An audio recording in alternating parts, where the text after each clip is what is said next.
Hey everybody, this is Russ from Retro Game Core. The other day, Apple released a new Mac Mini. This one's called the M4, and we're going to do an emulation test video here today. Believe it or not, I've actually owned every Mac Mini that has ever been released. I use them a lot of the time for media servers, but then also, for example, it's my wife's primary computer. In fact, I've also used the Mac Mini as a primary computer over the years, but I've never really thought of it as a gaming machine. But as I'll show you in this video, I think the emulation performance here is really impressive. Almost every single system that you can emulate on Windows can also be found on Mac. There are a few exceptions like the Xbox 360 emulator, and some of these don't work as well as they do on Windows, but it's still very impressive.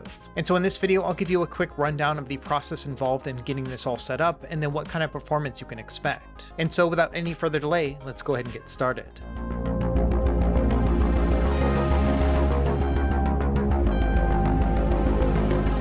Okay, let's start by talking about the M4 Mac Mini. There are three different specs and they're mostly the same. The big differences here are going to be the internal storage and the amount of RAM. You can also upgrade each of these individually as you go through the checkout process. Now for my part, I just picked the bare bones $599 model, so that's what we're going to test today. And of note, if you or someone in your house is a student, you can get it for $499 with their discount. They also have a military and veteran discount, which is what I used. I think I got mine for $540. Either way, that's what we're looking at in terms of price, somewhere between $500 and $600 depending on your discount. So let's do a quick unboxing and see what you get. And first impression here is that even the box itself is very small. And inside of it, there really isn't much to talk about. We have one single cable and that's it. The cable itself is actually nylon braided. It has a really nice texture to it. And of note, the power supply itself is inside of the Mac Mini. I have no idea how they squeezed that in. Either way, you don't have to deal with an external block. It's just going to be this one single cable.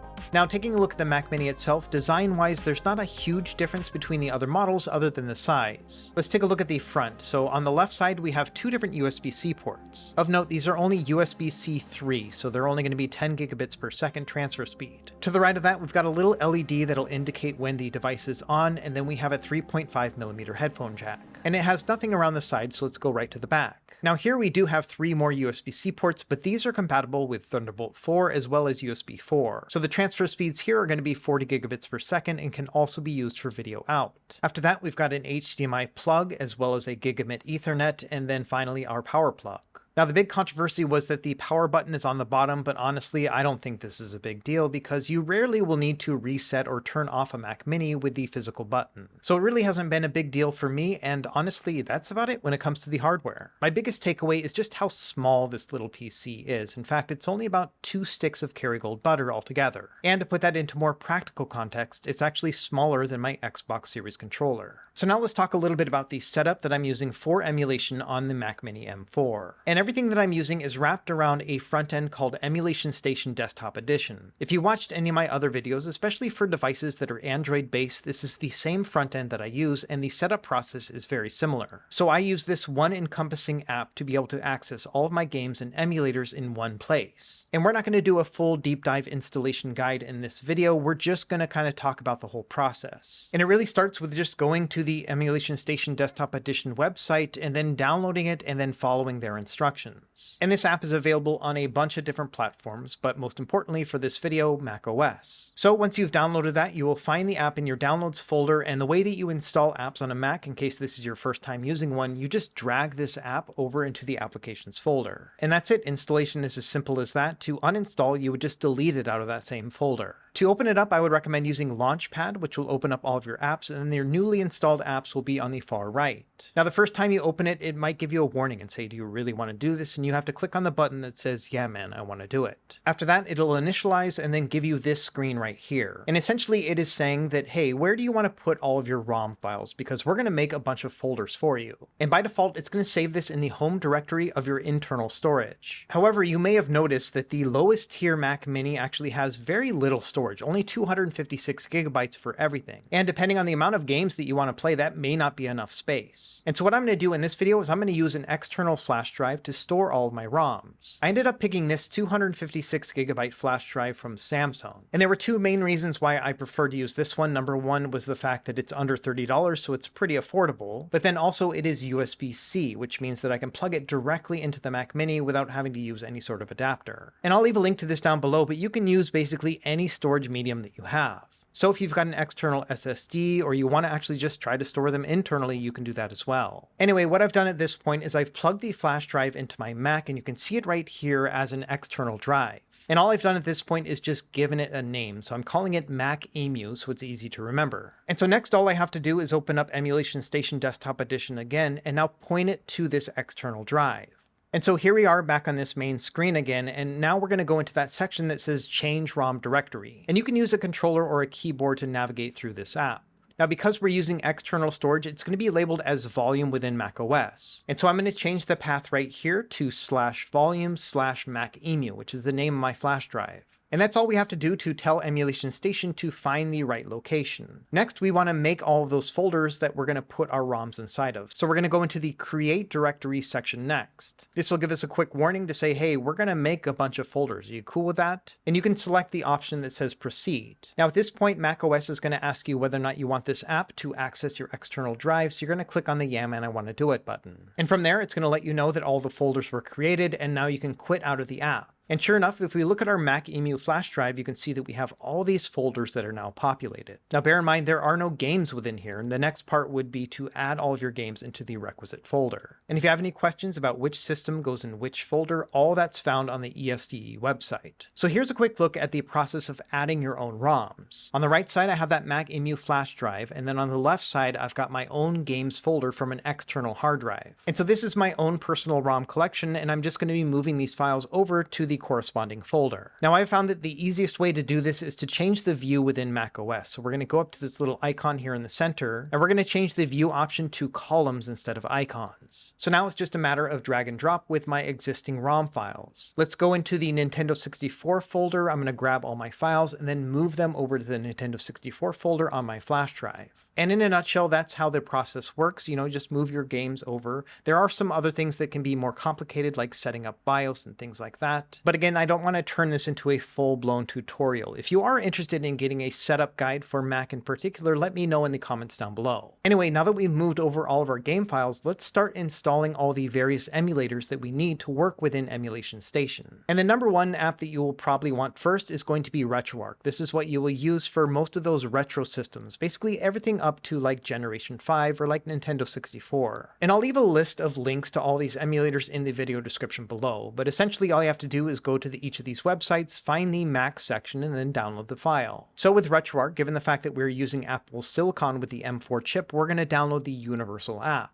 Another one of my favorites is Dolphin. This is for both GameCube and Wii U. You've got a bunch of different options with this one, but I recommend using the development version. This one is going to be the most up-to-date. Same thing with the PCSX2 emulator. I like to use the nightly release just because it's going to be the most updated. And again, it's very simple. Just go to the download page, find the Mac version, and download that app. There are a couple others that I recommend grabbing, including PSP. Even though you can play this one through RetroArch, I like the standalone emulator better. There is a paid gold app if you want to support the developer, or you can just get the free one as well. Next, let's grab Lime 3DS. This is going to be a Nintendo 3DS emulator. You can find this one on GitHub. Same thing with Cemu, which is a Nintendo Wii U emulator. The GitHub page has the Mac version, so we're going to grab it from there. Now moving on to the more robust emulators, we're also going to do RPCS3, which does have a Mac version as well. They do label this one as being experimental, and it's not quite as developed as the Windows and Linux versions. On the Xbox side, we do have an app for the original Xbox emulators called Xemu, just like on the Windows side, but this one is for Mac OS. Unfortunately, the Xenia app, which is for Xbox 360 emulation, does not have a Mac version, so we're not going to be able to run this one today. And then finally, there is a Nintendo Switch emulator that works on Mac OS. It's called Ryujinx. Now, I'm not going to link to or even show the website on this one because this one was recently taken down by the team itself. And so I'm not really sure what's going on here from a legal perspective, and I know that the app has got a bunch of forks as well, so it is pretty easy to find, but I'm just not going to link to it. Either way, the download process for this is going to be the same. Now, when it comes to actually installing all of these apps, it's also very easy. Some of them will come in a zip file, so you may have to unzip them first, but you essentially will have two different types of apps. The first is going to be just what they call an application. So these are very easy to install. You just drag and drop them into the applications folder. The other type of app is going to be a DMG. This is also very easy. Just double click on it. It's going to show both the app as well as the applications folder. So just drag the app into that. And that's all it really takes in terms of installation. But bear in mind that anytime you open up a DMG, it's going to mount around that image. That means you'll have to eject that image before you delete the file itself. It's just one of those weird Mac things. Anyway, now that we've gotten everything installed, if we go into the applications folder, you can see that yes, now we have all of our emulators. Also, if we go into Launchpad, you will see that all of the emulators will already be put into a folder called Games. Now, when you try to open up some of these apps, you might get an error that says that it couldn't verify that it's free of malware. And so as a result, it doesn't let you actually open up the app.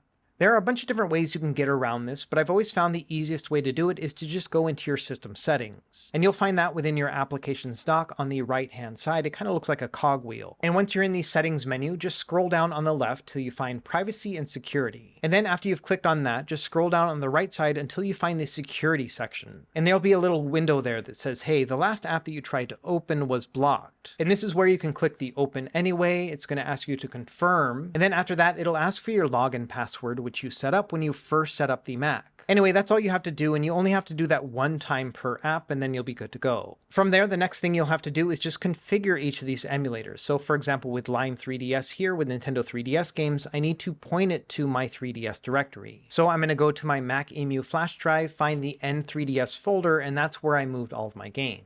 And so that's a quick down and dirty in terms of downloading and installing each of these apps, and then you'll have to configure them afterwards. Now the next thing to talk about is going to be controllers, and you've got a ton of different options you can use. Basically, macOS will work with any X input Bluetooth input. And I've always found the most compatible controllers for macOS in general are going to be just a standard Xbox Series controller or a PS4 controller. And so if you happen to have an Xbox or a PS4 and you've got one of these controllers laying around, you can just Bluetooth pair these to your Mac and you'll be good to go. Now, if you're looking to buy one and you want the absolute cheapest solution that's going to work really well, then I would maybe recommend this one. It's called the GameSir Nova Lite. This one costs $25 and it has its own hard shell case, and it does have X input Bluetooth. And so this is the controller I used throughout all of my testing in this video, and I also reviewed it previously, so I'll leave a link to that review down below. And so here's a look at my final setup. I've got my Mac Mini here launched into Emulation Station Desktop Edition, and I can control everything with my GameSir Bluetooth controller, and yeah, it looks great. Bear in mind that I've done all sorts of other configurations like installing new themes and scraped all my box art, all the things that I typically will do in all of my emulation setup videos. And now I can just go into any individual system and then grab my games from here. And so I really like this setup in general, just because I have all of my ROMs stored on external storage, so it's not taking up any of that precious 256 gigs that I have internally. And of course, you can still do all the macOS things on this computer, including just using it as your daily PC. Now, one thing worth noting with Emulation Station in particular is that it's a little bit buggy when it comes to opening up games with RetroArch.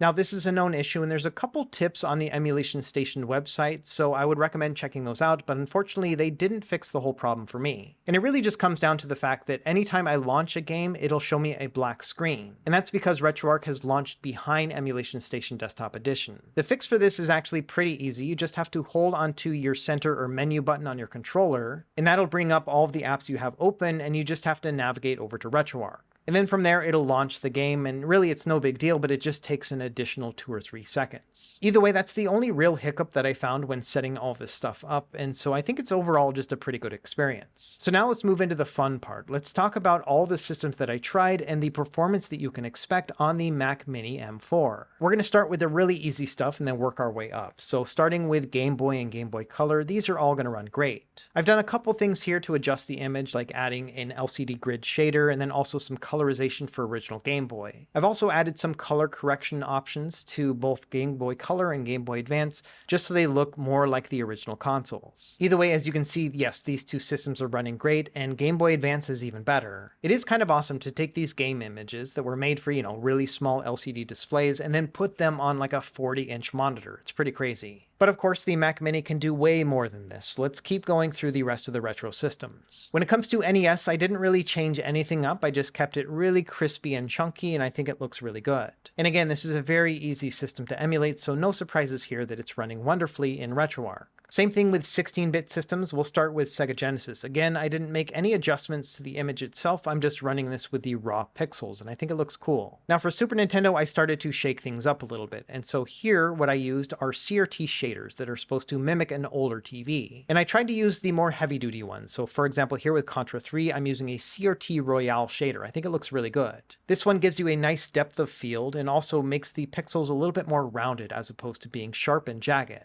Here's another great shader. This this one is the CRT Hylian Trinitron RGB shader. And this one mimics an older Sony Trinitron TV, and I think it looks great as well. And so if you are looking for like this original TV look with your older retro games, you can totally do that. The macOS version of RetroArch has all of these shaders built in, and you also have enough power to be able to run them as well. Now moving over to arcade games, very similar process here, but I used one specific shader called the CRT MAME HLSL shader. This one is also pretty heavy duty, but I like how crisp it is, and it also just gives it a nice depth of field and overall image. And so in testing all of my arcade games, which obviously just run absolutely fine, no problem on the Mac Mini, I think these look really good. Now I gotta be honest, I liked these shader effects so much on some of these older arcade games that I decided to keep playing around with shaders as I moved up to some of the harder to emulate systems. So for example, with PS1, you've got a couple different options that you could try out. The first would be that you can just upscale 3D graphics. You could push this all the way to 4K. Or on the other end, if you want to have a more classic or retro feel, you can just use a CRT shader with a native resolution instead.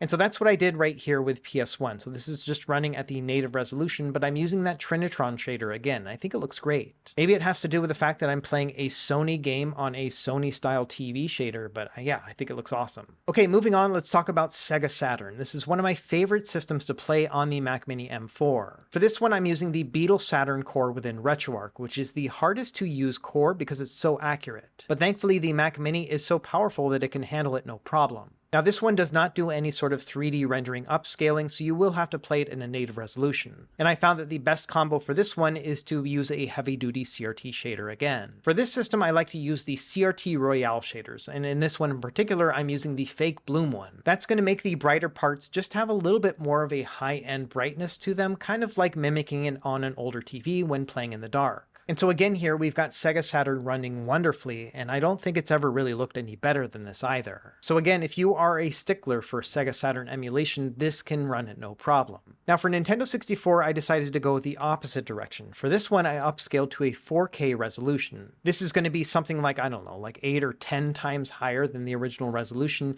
and you can see that everything is super crisp. So it's kind of like a remastered version of these games, and so if you want to play it like this, you could. And of course, you could always do those CRT effects like we were doing earlier if you want something a little bit more old school. Either way, from a performance standpoint, yes, you can upscale these systems all the way up to 4K. Another system I like to upscale is going to be Sony PSP. These games are running at an 8x resolution, which is going to be 4K, and yeah, it's just kind of crazy that we're pushing this many pixels. And I'm always surprised at how good these games look when upscaled. It's almost like a PS2 game at that point. And from a performance standpoint, absolutely no problem here whatsoever. So every PSP game, as long as it works with the emulator, will run great on this. Now sticking with handheld systems, let's talk about Nintendo 3DS. For this one, I'm running at an 8x resolution, and bear in mind that both screens are running at 8x, and this is like 1440p on two different screens. And again, from a performance standpoint, absolutely no problem here either. Now for this section, I didn't play the games in full screen, and that's because the frames per second are shown on the bottom right, and you won't see it if you go into full screen. And so that's why you're seeing the Mac dock down below, is because I'm trying to make sure that you can see all the stats on the bottom right as well. Either way, yes, 3DS games play great right here. It's all just going to be a matter of whether or not the game is compatible with this emulator. Okay, next up, we'll move on to the Gen 6 home consoles, starting with Nintendo GameCube. For this, I'm using the nightly version of Dolphin and at a 6x resolution, which is beyond 4K. And when it came to this testing, absolutely no hiccups whatsoever. In fact, these games can run much higher resolutions if you would like. To give you an idea, if you look at the top right in the statistics, you can see both speed and max. And the max is going to be the maximum frame rate if you were to turn off the frame limiter. And given the fact that we're running this at 4K and most of these are running with like a 3 or even 4 or 500% max, that means that they can go even faster. Even one of the hardest to play GameCube games, which is Rogue Squadron 2, when playing this at a 6x resolution, which I think is just crazy, it's still getting well over 100%.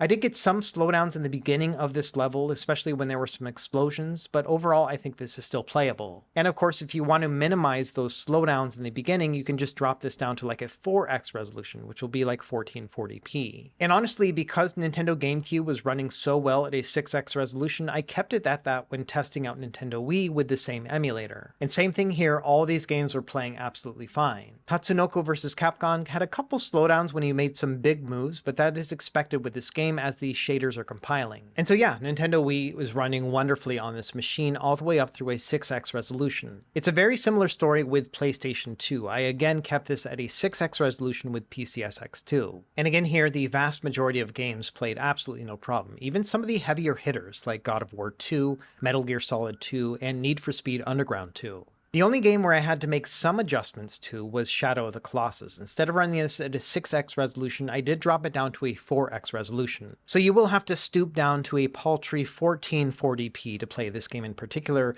which, if we're going to be honest, looks super sharp and clear right here as well. So long story short, much like with GameCube and Nintendo Wii, I found that PS2 was infinitely playable. Yes, there were a couple games where I had to drop it down here and there, but for the most part, I had a lot of fun testing the system. Just bear in mind that not every single PS2 game runs perfectly with this emulator. That's just one of the things that comes with emulation. None of these are going to run 100% of every catalog. So now let's move into some of the systems that are a little bit harder to play on the Mac Mini M4. Let's start with the original Xbox, and the performance here can be hit or miss depending on the game. And this has always been a thing with the ZEMU emulator. It's kind of a work in progress, and I would say that the Mac one is a little bit behind the Windows version as well. There are quite a few games that can run just fine at a 2x resolution, maybe with a little bit of slowdown, but for the most part I would consider these to be playable. Other games have somewhat inconsistent performance. For example, with the original Halo, there's often a lot of times where I can play this at a full 4x resolution and it'll play pretty well. It will bog down a little bit, kind of like how it did on the original console, but still it's a pretty playable experience until you get into the heat of battle. There are some moments here where I definitely find it dipping down more than I would expect. Now the interesting thing here is that these slowdowns don't really seem to depend on the scale of the resolution. For example, even playing it at a native resolution, I was seeing a similar amount of slowdown, and so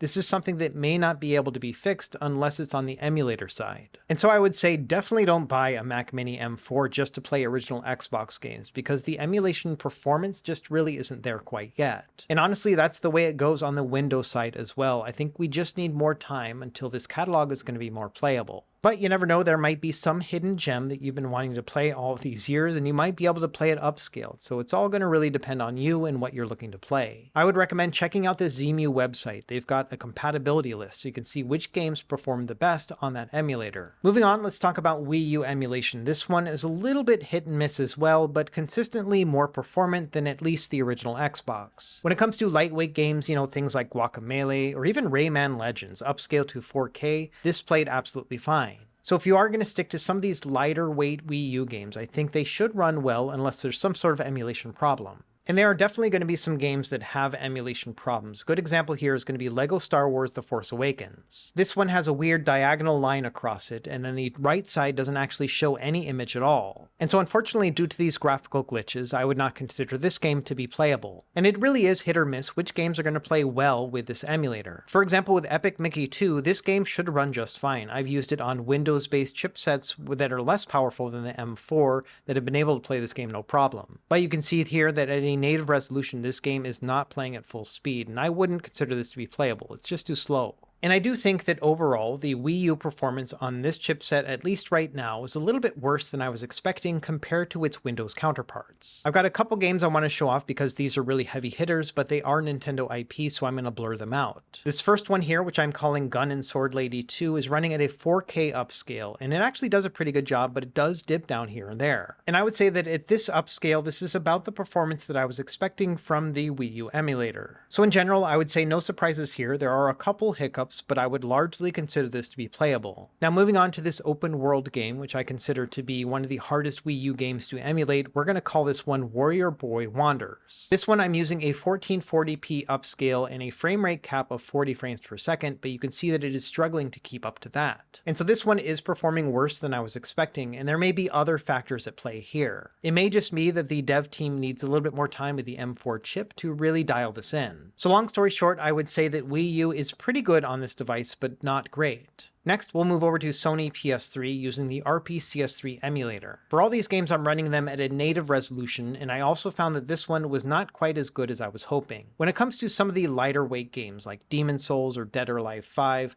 these actually play great. But even lower end Windows PCs, those at like the $300 price point, can play these games just fine. So no surprise here that these lighter weight PS3 games will play okay, but let's move on to the high-end stuff and you'll see what I mean. Let's take God of War 3 as our first example. I'm running this at a native resolution and using all of the recommended patches from their website. And I would say the average frame rate here is about 22 to 24 frames per second. And this is a game that needs to run at 30 frames per second to really feel like it's playing in full speed. So personally, I would not want to play this game on this machine, which is kind of a shame because some of the more recent Ryzen-based CPUs can actually play this game no problem. It's also a similar story with Metal Gear Solid 4, which I would say is probably an average of maybe 15 frames per second. It was all over the place. Again, I'm running this at native resolution and using all of the recommended patches, but it's still just not really up to snuff for me. So I personally would not want to play this game on this machine under these conditions. But also bear in mind that this emulator is labeled as experimental on their website, so I think there's still some more work that could be done. Either way, when it comes to high-end PS3, I don't think that the Mac Mini M4 is quite there just yet, but it does seem to be software related and not hardware. After all, if we look at the top left, all of the CPU utilization is getting nowhere close to 100%.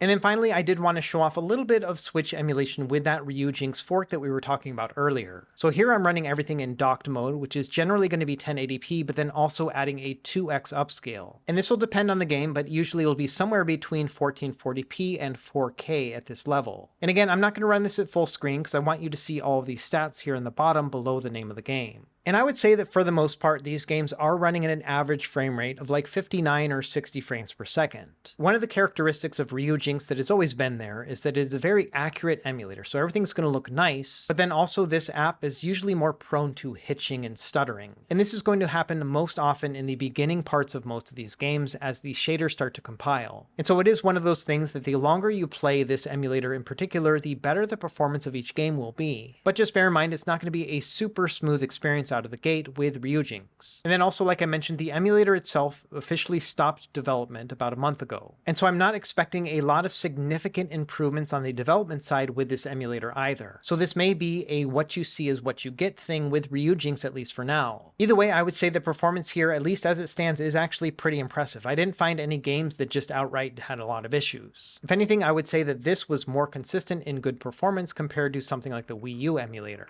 Anyway, that's really about it. I just wanted to try out all the different emulated systems that you can play on the Mac Mini M4, and yeah, I'm really impressed with the results. I think for a $600 PC that really isn't geared towards being an emulation machine, this can kind of hold its own. Now, whether or not I recommend picking one of these up is really going to be up to you, and whether or not you can find value in using it for non-emulation things. Because I think if you're looking for a dedicated emulation machine, you can get more consistent results on the Windows side. However, if you're just planning on picking up a Mac Mini M4 for all the other things that it can do, all of this emulation is a great bonus. And like I mentioned before, the fact that this just unlocks so much of the retro gaming catalog is very impressive. So let me know what you think in the comments down below. Are you picking up a Mac Mini M4? Were you planning on using it for emulation? And what do you think of these results? As always, thank you for watching. Be sure to like and subscribe if you found this helpful, and we will see you next time.